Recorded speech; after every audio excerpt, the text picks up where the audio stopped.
Assalamualaikum warahmatullahi wabarakatuh. Selamat pagi anak-anak, jumpa lagi dalam pembelajaran daring IPA bersama Ibu Intan. Marilah kita awali pelajaran kita pagi ini dengan membaca bacaan basmalah bersama. Bismillahirrahmanirrahim. Hari ini kita akan melanjutkan pelajaran kita ke bab 4, yaitu suhu dan perubahannya. Mari kita ingat kembali. Pada pelajaran sebelumnya, kita telah belajar ada 7 besaran pokok dan satuannya. Salah satu besaran pokok tersebut adalah suhu. Apakah yang dimaksud dengan suhu? Apakah kamu masih ingat satuan suhu menurut SI? Adakah satuan suhu selain itu? Bagaimana cara mengukur suhu? Adakah pengaruh perubahan suhu terhadap benda? Mari kita pelajari bersama. Jadi tujuan pembelajaran kita pada pagi ini, kita akan belajar tentang suhu dan perubahannya, meliputi suhu, satuan suhu, alat ukur suhu, dan konversi satuan.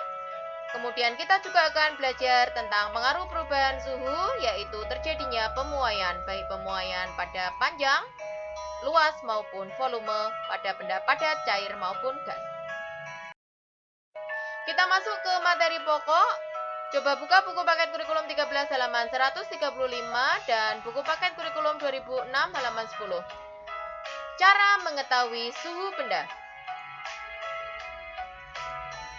Suhu adalah tingkat atau derajat panas suatu benda. Bahasa Inggris dari suhu adalah temperature, sehingga suhu sering dilambangkan sebagai T kecil. Indra peraba atau kulit manusia maupun indra perasa, yaitu lidah manusia, dapat merasakan panas. Tetapi kulit maupun lidah bukan pengukur suhu yang tepat karena tidak akurat. Untuk dapat mengukur suhu secara tepat, kita dapat menggunakan alat ukur yang disebut termometer. Satuan suhu menurut SI atau Sistem Internasional adalah Kelvin, dilambangkan dengan K besar. Adapun satuan suhu yang lain adalah Celsius, dilambangkan dengan derajat C, Reaumur, lambangnya derajat R, dan Fahrenheit, lambangnya derajat F.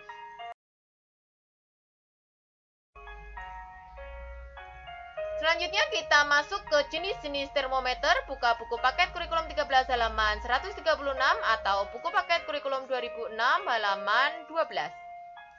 Berdasarkan jenis bahan pembuatnya, termometer terbagi menjadi beberapa macam, yaitu termometer gas cair, termometer bimetal, termometer kristal cair, termometer gas volume tetap, termometer hambatan listrik, termometer infrared, dan termokopel.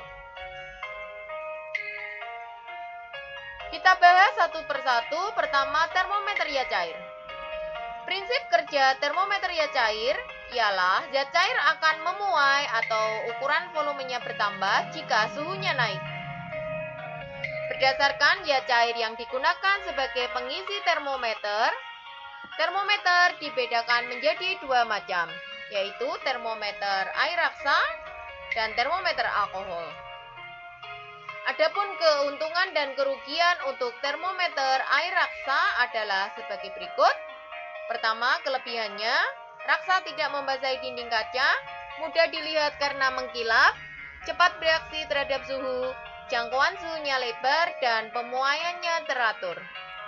Adapun kekurangan air raksa antara lain harganya mahal, beracun, dan tidak dapat mengukur suhu yang sangat rendah karena raksa membeku di suhu negatif 38 derajat Celcius. Adapun kelebihan dan kekurangan untuk alkohol, termometer alkohol adalah sebagai berikut.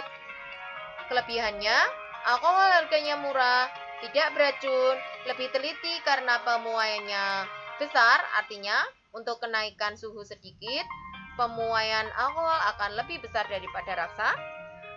Dan kelebihan yang terakhir adalah alkohol dapat mengukur suhu rendah karena titik bekunya negatif 130 derajat Celcius. Sedangkan kekurangan termometer alkohol antara lain dia membasahi dinding kaca sehingga dapat mengganggu pandangan. Kemudian alkohol tidak berwarna sehingga harus diberi perwarna, biasanya diberi pewarna merah, dan alkohol titik didihnya sangat rendah, yaitu mendidih di suhu 78 derajat Celcius, jadi tidak bisa mengukur suhu tinggi.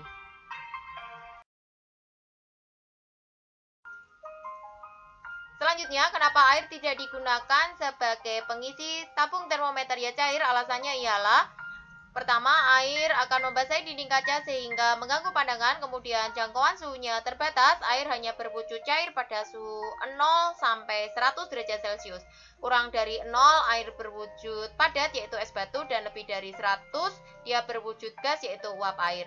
Kemudian air merupakan zat yang perubahan volumenya kecil dan pemuaiannya tidak teratur. Dan yang terakhir, air merupakan penghantar panas yang jelek atau isolator sehingga lebih sulit menyerap panas. Berikutnya, jika tadi termometer ya cair berdasarkan zat pengisinya dibagi menjadi termometer raksa dan alkohol, maka berdasarkan penggunaannya termometer ya cair dibedakan menjadi 3, yaitu pertama, termometer suhu badan atau klinis, fungsinya untuk mengukur suhu tubuh manusia. Rentang suhu yang dapat diukur oleh termometer klinis adalah 35 sampai 42 derajat Celcius. Kenapa hanya segitu? Karena manusia memang hanya dapat hidup pada suhu antara 35 sampai 42 derajat Celcius. Kurang dari 35, manusia akan mengalami hipotermia sehingga dapat mati beku, dan lebih dari 42, manusia akan mengalami demam tinggi sehingga menggigil dan step dan kehilangan kesadaran sampai akhirnya meninggal. Adapun suhu orang sehat adalah antara 36 sampai 37 derajat Celcius. Termometer yang selanjutnya berdasarkan penggunaannya adalah termometer laboratorium. Fungsinya untuk percobaan di laboratorium. Rentang suhu yang dapat diukur oleh termometer laboratorium adalah antara negatif 10 sampai 110 derajat Celcius. Yang ketiga, berdasarkan penggunaannya, termometer yang ketiga adalah termometer maksimum minimum Shigella-Bellani. Fungsinya untuk menentukan suhu maksimum minimum di suatu tempat sehingga digunakan untuk mengukur cuaca. Rentang suhu yang diukur oleh termometer maksimum minimum Shigella-Bellani adalah antara negatif 40 sampai 50 derajat Celcius. Gambar dari termometer klinis, termometer laboratorium, dan termometer maksimum minimum Shigella-Bellani dapat dilihat sebagai berikut. Kita lanjutkan masih dari jenis-jenis termometer. Selain termometer ya cair, kita memiliki termometer bimetal. Bimetal yaitu dua logam yang jenisnya berbeda digabung menjadi satu. Prinsip kerja termometer bimetal ialah jika bimetal dipanaskan maka suhunya berubah dan bimetal akan melengkung. Berikutnya, termometer yang selanjutnya ialah termometer kristal cair. Prinsip kerjanya ialah warnanya akan berubah jika suhunya berubah. Selanjutnya, termometer yang kita miliki adalah termometer gas volume tetap. Prinsip kerjanya menggunakan perubahan tekanan gas akibat perubahan suhu bila volumenya tetap. Lalu ada juga termometer hambatan listrik. Prinsip kerjanya ialah hambatan listrik dari logam akan bertambah apabila suhu logam tersebut naik. Kemudian ada lagi termometer infrared atau inframerah. Prinsip kerjanya untuk mendeteksi radiasi energi inframerah dari suatu benda. Dan yang terakhir ada termokopel. Prinsip kerjanya menggunakan perubahan kecepatan aliran listrik pada kawat logam sesuai dengan perubahan suhu. Gambar dari termometer bimetal, termometer kristal cair, termometer gas volume tetap, termometer hambatan listrik, termometer infrared, dan termokopel dapat diperhatikan sebagai berikut. Secara khusus untuk termometer infrared pada saat ini banyak kita gunakan dalam bentuk termogan untuk mengukur suhu anak-anak ketika mau masuk sekolah.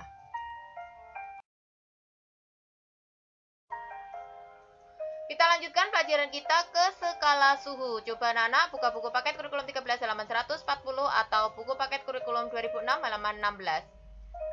Seperti sudah kita ketahui, setidaknya ada 4 satuan termometer. satuan termometer tersebut dipakai oleh beberapa negara yang berbeda. Adapun penemu dari satuan-satuan termometer tersebut adalah sebagai berikut. Pertama adalah satuan Celsius ditemukan oleh Andreas Celsius, dipakai di negara-negara Asia, misalnya di Indonesia, Jepang, Cina, Korea, Malaysia, dan lain sebagainya. Kemudian, satuan termometer Reaumur ditemukan oleh René Antoine Verhoeven de Reaumur, dipakai di sebagian negara Eropa. Satuan termometer yang ketiga adalah Fahrenheit, ditemukan oleh Daniel Gabriel Fahrenheit, saat ini masih dipakai di negara Amerika Serikat. Dan yang terakhir, satuan termometer Kelvin ditemukan oleh Lord Kelvin, atau nama lengkapnya adalah Sir William Thomson, dipakai secara internasional di seluruh negara.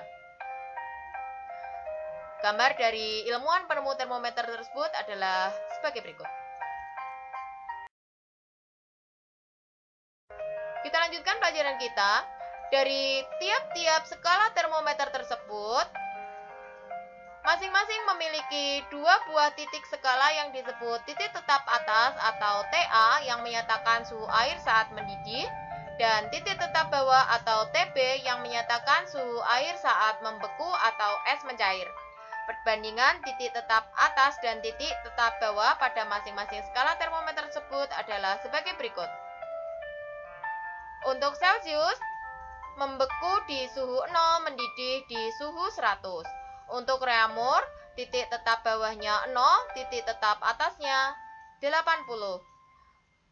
Untuk Fahrenheit, titik tetap bawahnya 32, titik tetap atasnya 212. Sedangkan untuk Kelvin, titik tetap bawahnya 273 dan titik tetap atasnya adalah 373. Perlu diperhatikan di sini bahwa untuk Celsius, Reaumur, dan Fahrenheit ada derajatnya, sedangkan untuk satuan Kelvin tidak menggunakan derajat. Lalu, dari masing-masing skala tersebut, jika titik tetap atasnya dikurangi titik tetap bawah, lalu dibagi angka 20, maka kita akan mendapatkan angka perbandingan suhu masing-masing skala termometer. Untuk Celsius, 100 kurangi 0 hasilnya adalah 100 dibagi 20 hasilnya 5. Reaumur 80 dikurangi 0 hasilnya 80 dibagi 20, angka perbandingannya 4. Untuk Fahrenheit, 212 dikurangi 32 hasilnya 180 dibagi 20, angka perbandingannya adalah 9. Sedangkan untuk Kelvin, 373 dikurangi 273 hasilnya 100 dibagi 20, maka angka perbandingannya adalah 5. Jadi angka perbandingan untuk masing-masing termometer C dibandingkan R, dibandingkan F, dibandingkan K, hasilnya adalah 5 banding 4 banding 9 dibanding 5. Angka perbandingan suhu tersebut akan kita gunakan untuk mencari rumus konversi atau merubah satuan dari satuan termometer satu ke satuan termometer yang lain. Selanjutnya, buka buku paket kurikulum 13 halaman 141 atau buku paket kurikulum 2006 halaman 16. Dari angka perbandingan yang sudah kita peroleh tadi, kita akan membuat rumus konversi suhu dari satu termometer ke termometer yang lain dengan rumus dasar T atau suhu mula-mula sama dengan angka perbandingan yang dituju dibagi angka perbandingan mula-mula dikali suhu mula-mula ditambah atau dikurangi titik bekunya. Dari rumus dasar tersebut, kita dapat membuat rumus untuk mengubah satuan Celsius ke Reaumur. Rumusnya adalah 4/5 kali suhu mula-mula. Selanjutnya, untuk rumus mengubah satuan Celsius ke Fahrenheit, rumusnya adalah 9/5 kali suhu ditambah 32. Lalu, untuk mengubah satuan Celsius ke Kelvin, rumusnya adalah suhu mula-mula ditambah 273. Sebaliknya, untuk mengubah satuan Reaumur ke Celsius, rumusnya adalah 5/4 kali suhu mula-mula. Lalu, untuk mengubah satuan Fahrenheit ke Celsius, rumusnya adalah 5/9 kali suhu mula-mula dikurangi 32 terlebih dahulu. Dan yang terakhir, untuk mengubah Kelvin ke satuan Celsius, rumusnya adalah suhu mula-mula dikurangi 273. Jika kamu kesulitan untuk menghafalkan banyak rumus tersebut, maka kamu bisa menggunakan satu rumus yang dapat berlaku untuk semua skala termometer. Rumus ini adalah rumus matematika yang akan kamu gunakan di kelas 8, yaitu rumus persamaan gradien garis melalui dua titik.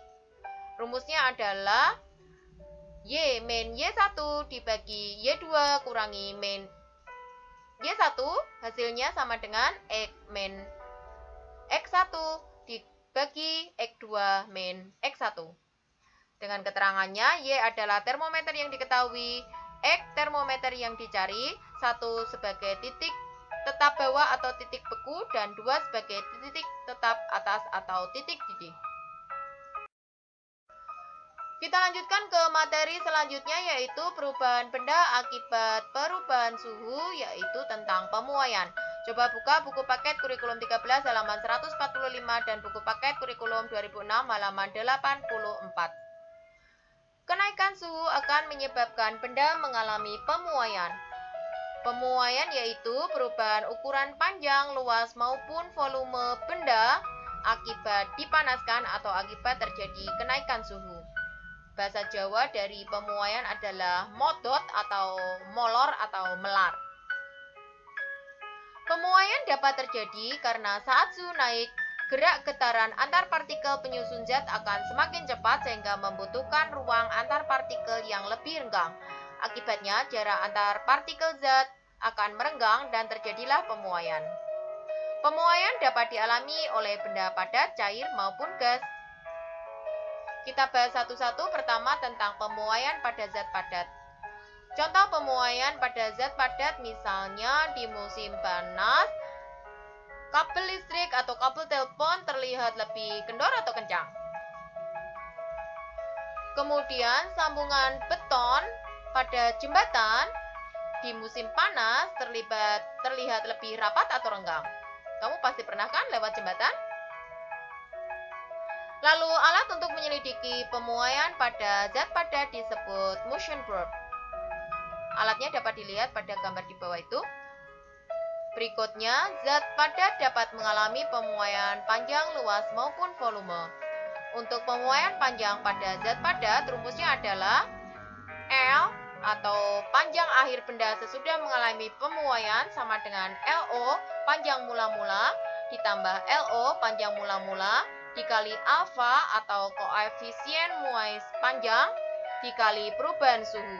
Perubahan suhu didapatkan dari suhu akhir T2 dikurangi T1 atau suhu mula-mula. Kemudian pertambahan panjang benda setelah pemuaian dirumuskan sebagai delta L atau perubahan panjang sama dengan L panjang akhir benda sesudah pemuaian dikurangi LO panjang benda mula-mula.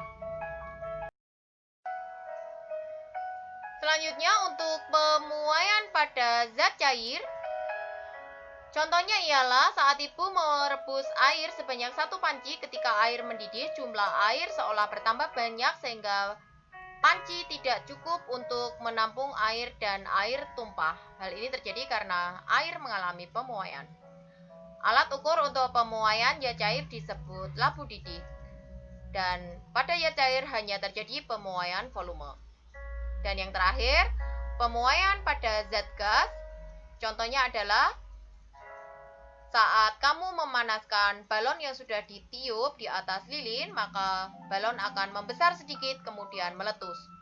Hal ini terjadi karena volume udara di dalam balon saat dipanaskan akan memuai sehingga balon tidak lagi cukup ruangannya untuk menampung udara yang semakin bertambah akibat memuai. Akibatnya, udara akan menekan balon sehingga balon meletus.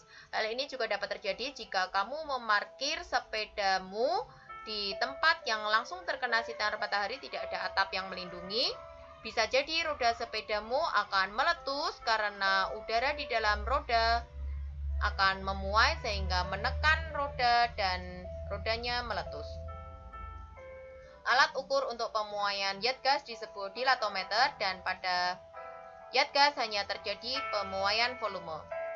Gambar dari labu didih dan dilatometer dapat kamu perhatikan sebagai berikut. Kita masuk ke materi terakhir yaitu tentang pemanfaatan pemuaian. Buka buku paket 13 halaman 146 dan buku paket kurikulum 2006 halaman 89. Pemuaian dapat diterapkan pada pembuatan bimetal. Bimetal tadi sudah kita bahas juga, yaitu dua logam yang jenisnya berbeda sehingga koefisien muai atau alfanya berbeda, digabung menjadi satu. Bila bimetal dipanaskan, maka bimetal akan memuai, tetapi karena koefisien muai logam penyusun bimetal berbeda, maka logam yang koefisien muai atau alfanya besar akan bertambah panjang lebih banyak daripada logam yang koefisien muai atau alfanya kecil. Akibatnya, bimetal akan melengkung ke arah logam yang koefisien muai atau alfanya lebih kecil. Contoh, benda yang dibuat dengan menggunakan bimetal ialah benda yang memiliki pengatur suhu otomatis untuk menyala atau mati, misalnya setrika, kulkas, AC, magicom, dan lain sebagainya. Adapun untuk mencegah timbulnya masalah yang diakibatkan oleh pemuaian dalam kehidupan sehari-hari, hal yang dapat dilakukan antara lain ialah untuk pemasangan kaca jendela, tukang kayu akan merancang ukuran bingkai jendela yang sedikit lebih besar dari ukuran sebenarnya, jadi diberi celah pemuaian. Kemudian untuk pembuatan jembatan, sambungan antar jembatannya juga diberi celah pemuaian agar sambungan jembatannya tidak putus saat memuai.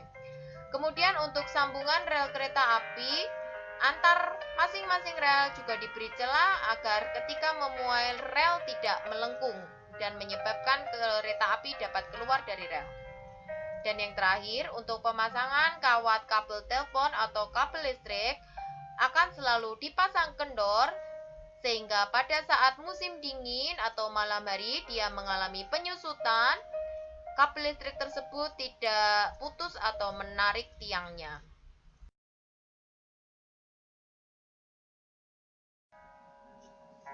Demikianlah pelajaran IPA pada pagi hari ini. Mudah-mudahan pelajaran kita bermanfaat dan anak-anak semua dapat mengingatnya. Mari kita akhiri pelajaran kita dengan membaca bacaan hamdalah bersama. Alhamdulillahirrabbilalamin. Sampai jumpa di pertemuan selanjutnya. Wassalamualaikum warahmatullahi wabarakatuh.